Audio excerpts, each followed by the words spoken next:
Should you work all the time or should you just relax? So, if you look at the internet, pretty much most of the advice out there, we have this kind of hustle culture, right? They're saying work all the time, work every hour, don't take any breaks, your competition, sacrifice your 20s and 30s so that you can enjoy the fruits of labor later in life. There's a lot of that out there, and you've probably not only seen it in videos and other videos, but you've probably also seen it in your friends' news feeds, on Instagram, on Facebook, social media. And with this kind of advice floating around, you have to really ask yourself, is this a valid advice? Now, it really depends. From one perspective, it could be valid, but from different perspectives, it could be completely invalid.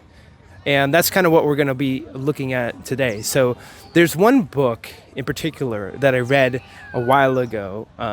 It's from this guy called Daniel Pink. It's called Win, The Scientific Secrets of Perfect Timing. So we're going to look at some quotes from there. And essentially what he's talking about is how to take effective breaks in addition to having that strong work ethic. So let's take a look. Goals may or may not satisfy. So we're going to be talking about two different ideas when it comes to goals. So the first one is, even if you work super, super hard at a goal, you might not just be able to achieve that goal. It just might be an unattainable goal. It could be something that you're not a fit for, or maybe down the line, something that you kind of change direction or strategy about.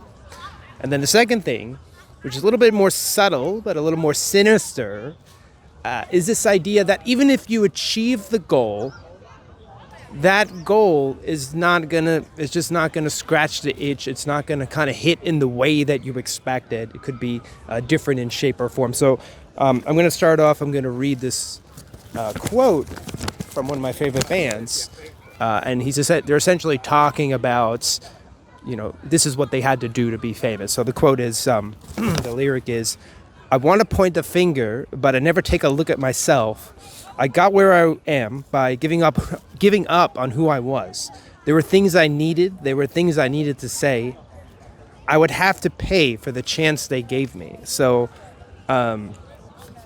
essentially what this artist is saying is, look, we were trying to be famous, and on the way to being famous, yeah, we reached the goal, but we had to sell out. We had to kind of give up a piece of who we were. We didn't really get to say the thing in the unadulterated form. We had to kind of change it for the label or for the audience, for the listener, what have you. So that's kind of the second more subtle part. So I'll tell you a story about a friend that I have. So this particular friend, he's a bit older, and so he's very smart. So he went to UPenn Law, and then he got his law degree, and then he worked as a lawyer, and he worked, I think it was like 10 years or something. And after all that effort, after achieving so-called success, he said, "What am I doing? I'm billing by the hour. I don't have any free time in my life. All I'm doing is this job." So he essentially did a career change, and then then he went to University of Chicago, another great school, and he picked up his MBA, and after picking up his MBA, then he switched career path. But then he got into consulting, and then he didn't really like consulting for other reasons. And long story short, he kind of decided that maybe work isn't the most important thing. So he will just kind of spend his free time reading lots and lots of books, maybe history books. And that's what he likes to do, even after achieving the so-called success, the on-paper success. It's not really what he wanted. So, and then the second thing, quote that I'll read today, so it's from Harrison Ford. And so essentially he, everyone knows who Harrison Ford is, from Star Wars and whatnot. And he didn't really like being famous. So what he said was, "No one ever believes this, but I never wanted to be rich. and famous. I just wanted to be an actor. I never thought I would be a leading man. Really, what I wanted was I was just hoping I could make a living as an actor and not have to supplement my income with a side hustle. So, in this case, he just kind of wanted to do what he loved. It really wasn't too much about the fame. If anything, there's actually a couple of quotes. I noticed there was, if you know who Billie Eilish is, she did not like fame very much at first. So there's actually, you could look up, there's a lot of celebrities that don't really like being famous. And, that's what we might hold in esteem and say, oh, that's what success is. That's what the goal is. But a lot of times when you're on the path towards something, it kind of comes with something else. And that leads me to the quote by, Notorious B.I.G., who, infamously said, more money, more problems. So what he's saying is, he came up from poverty. He came up from the hardest conditions. And, even after coming up from that, you would think you want to get away from that. That's problems that you don't want to have, being in poverty, right? But then he gets rich. More money, more problems. Because, even with the success, now he's got to worry about his security. We all know what happened to Notorious B.I.G., assassinated, gunned down at an early age. That would have never happened, or maybe it might have happened, but maybe a higher probability. He was a target. He became a target. So a lot of times when you achieve that goal, you think that you're solving your problem. You think that, oh, I have these problems and now I'm going to solve them by, getting money and getting fame and, whatever it is. But really what happens is you just trade in one set of problems for another set of problems. And it's to be more honest with yourself, if you wanted to, really look at this and say, what am I doing? Well, you're going to have this set of problems over here. And then when you reach where you say you want to go, your problems don't go away. They just turn into different kind of problems. And you have to ask yourself, are these kind of problems that you want to deal with? So maybe, in the case of Billie Eilish, she just wanted to live, she wanted to have more privacy, and she had to lose her privacy. And that's something that was quite stressful. Maybe maybe some people are okay giving up their privacy, maybe she wasn't. And you really have to kind of look ahead, not just at where you are right now, but what are you arriving at? Because those goals, even if you achieve them, as we're saying, they might not scratch the itch, they may not satisfy. And you have to, instead of just saying, I need it, I gotta have it, really take a look and think about, what's your life going to be like when you achieve that goal? What happens when all you do is work? Now, there's many upsides to working a lot, such as success and income and what have you, but there's also many downsides. So some of the downsides could be your health, could be your relationships, could be your stress, could be burnout. So one of the things that always happens when people work a lot, the first thing that they stop thinking about is their health. Because this is going to require many hours in front of a computer screen, because it's going to require many hours focused on a task, a lot. And something like fitness or something like diet is something that's going to distract you from the task at hand. And when you don't want to be distracted from the task at hand because you're laser focused on this goal, right? So something that often happens is people will work to the detriment of their health. Kind of like my lawyer friend there. He worked these extended hours, not getting enough sleep, not getting enough exercise, what have you. And it started to wear on him over time, because also another thing when you're chasing a goal is it's not something that you just do in one day, but it's something that's over years and years. And anything with the body can kind of degrade over time, even if it's just like a small thing. Now, when it comes to relationships, I could tell you like a quick personal story. And to be honest, I don't even know if I did the right thing or not. So I once had a friend, and he was getting married, and he kind of, he invited me to his wedding, and he said, I'm in town. I really want you to come to this wedding. We've been friends for a long time. And at the time, I was in between jobs, and I was just laser focused. I'm like, I got to get a new job. I cannot be in between jobs. This is so uncomfortable.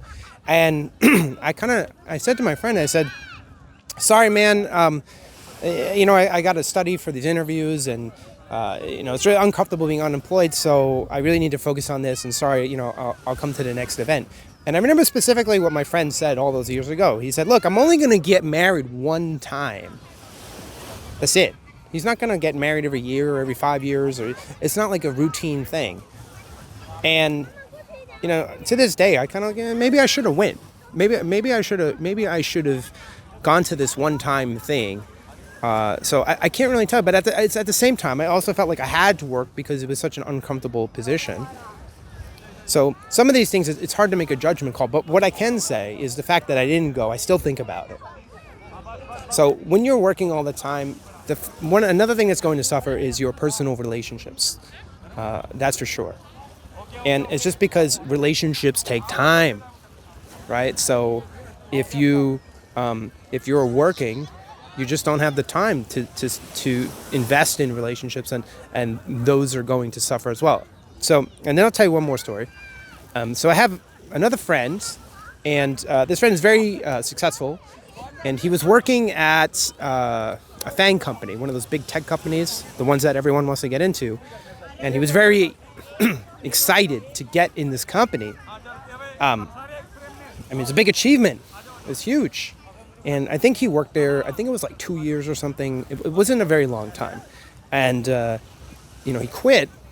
And then after that, this person did not work at another job. I think it was something like 2 years. And I'd always see this person and I'd say, "Hey, like, how's it going? Like, did you get a new job yet?" And they would say, "You know what? This last job, I just so burned out. I worked too hard, and I just don't want another job right now." So, whatever happened at this company, maybe he was pulled away from his passion.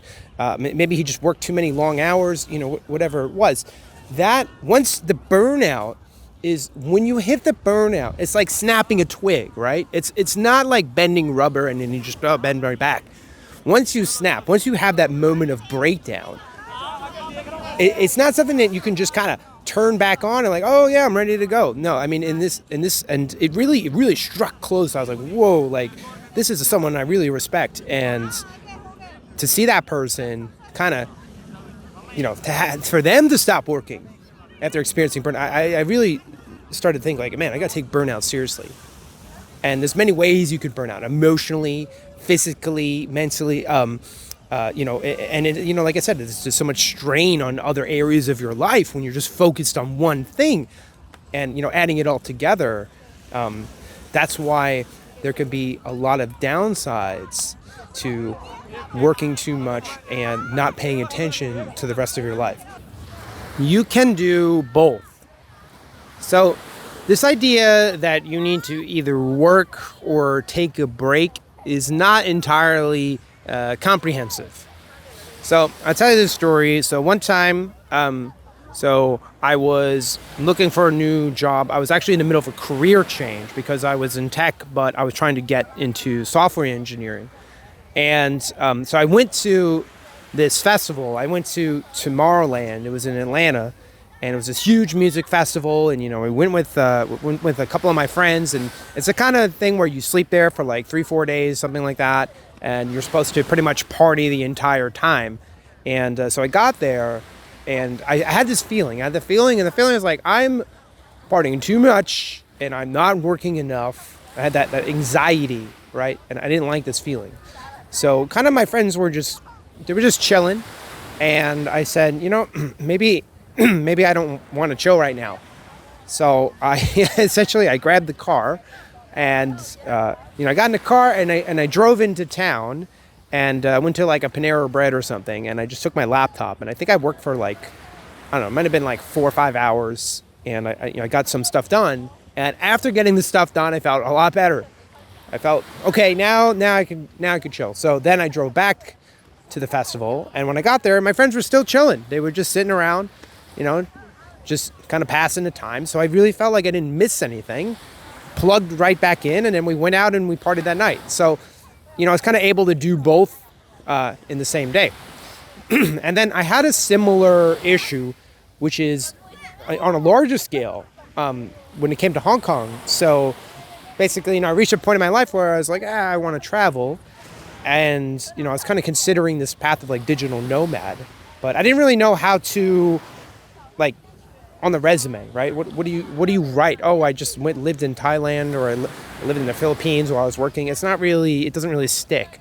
So I came up with this idea, which is I went to the university in Hong Kong, and, it's right there in the name. It says, Hong Kong University. And so once I finished that school, it's right on the resume. You can see that I was in Hong Kong. But at the same time, so I got that idea of living abroad, but I actually achieved something at the same time because I pulled the degree, and I was able to live abroad at the same time. So it was kind of like doing two things at the same time. And then, this is pretty much the idea of what I'm doing today, which is, I'm making a video, and I'm on the beach, but I didn't say I'm going to go to the beach to make a video. That's not what happened. Actually, someone invited me, and they said, hey, come hang out at the beach today. And I said, you know what? I'll join you at the beach, and we can hang out, but give me like a few hours and let me make my video. And, it's pretty cool. You got this nice background, which is actually a lot better than the background that's like near my house. So, once again, kind of able to do both. And, one more quick story. So I traveled to Vietnam, and I have this remote job. And I remember, we went to Vietnam, I think it was like 4 days or something. And I didn't even take any days off. I didn't take any days off. We went to Vietnam. We hung out during the day, saw all the sights, did some work at night, and checked in with my boss. I said, okay. He barely even knew that I was in Vietnam. And, I got to hang out in Vietnam, which is pretty cool. So I think what I'm talking about is it's not either or. And when it comes to doing two things at the same time, the key word there is the word integration. So that word integration is pretty important for psychology as well. We'll talk more about that later. But when you're trying to blend two things together, seemingly opposites, this kind of spiritual evolution is about the word integration. So that is the ability to do both. When the scientific secrets of perfect timing. So in the beginning of the video, I mentioned this book, and what this book talks about is he's talking about the ability to time breaks to increase performance. So I'll read you some quotes from that book. So the first quote is, elite performers have something in common. They're really good at taking breaks. So what he's referring to here is he's saying if you're working without a break, actually your ability to perform is going to degrade. So if you just kind of step away for a minute and come back to it, say, it could even just be 20 minutes, it could be 30 minutes, go for a walk, drink a coffee, whichever it is. If you do that, when you refresh the battery, when you reset, you're going to come back to the work much more effective, and you're actually going to get more done by stepping away from the work. So, so I'm a software engineer, and I mean, this could be like with any profession, but I think a lot of times when I'm trying to solve a problem and I get stuck on something, I notice if I just walk away, if I just like go take a shower or something, or maybe I come back to it the next day, something that I was stuck on, I'm able to just like suddenly get like what I was doing wrong. I was like, oh, and I think that has to do with kind of resetting the perspective. So that leads to the second quote I'm going to read from the book. So he says, psychological detachment from work, in addition to physical detachment, is crucial. So what he's talking about there is he's saying that, it's not you can't just be attached to your work all the time. Your mind is just going to get stuck. It's going to get rigid. And when your mind becomes stuck and rigid, you're just basically going to underperform. So when you're trying to, if your goal is to increase performance, paradoxically, part of the way to do that is to step away from the work, to kind of get as far away from it as you can, such that when you come back to the work, that you'll be able to outperform. You'll come in it with a fully charged battery, and you should really check this book out. It's a great book. When the Scientific Secrets of Perfect Timing. Will you regret it? So I'd like to end this video with a kind of retrospective question. which is, when you're at the end of your life and you're looking back, will you regret having spent most of it just working, just grinding? Now, if you wouldn't feel any regret, then there's no question, right? You can just keep working as much as possible. But if there are other things that you wanted to do, if you wanted to have relationships, if you wanted to have good health, if you wanted to see the world, then you probably want to think a lot about how do you strategize taking breaks, how you strategize getting away from work and hitting the reset button. Because, life is not just about work. There's many other things that are just as important, arguably even more important, which is why some people just say, I'm going to go live on a farm. And maybe I wouldn't go live on a farm, but I could respect that. I could understand why they would do that. And there's not just kind of one valid way to live. It really comes down to your personal values. But what you shouldn't do is you shouldn't get ideas in your head about expectations from society, expectations from your parents, expectations from your boss, whatever it is, and then internalize those expectations and say, well, I had to do this because my family, they're going to be ashamed of me if I don't achieve X. Or, my friends, they would think less of me. Because at the end of the day, and I think this is why it's a question about retrospective, will you regret it on your deathbed, on your final day? Because when you're in that state, when you're there, it's just you and yourself. And you have to live with those decisions that you've made. Now, me personally, of course, I love working. So I think this is part of the question, which is, if you love working, it's also not to just turn your life into just working.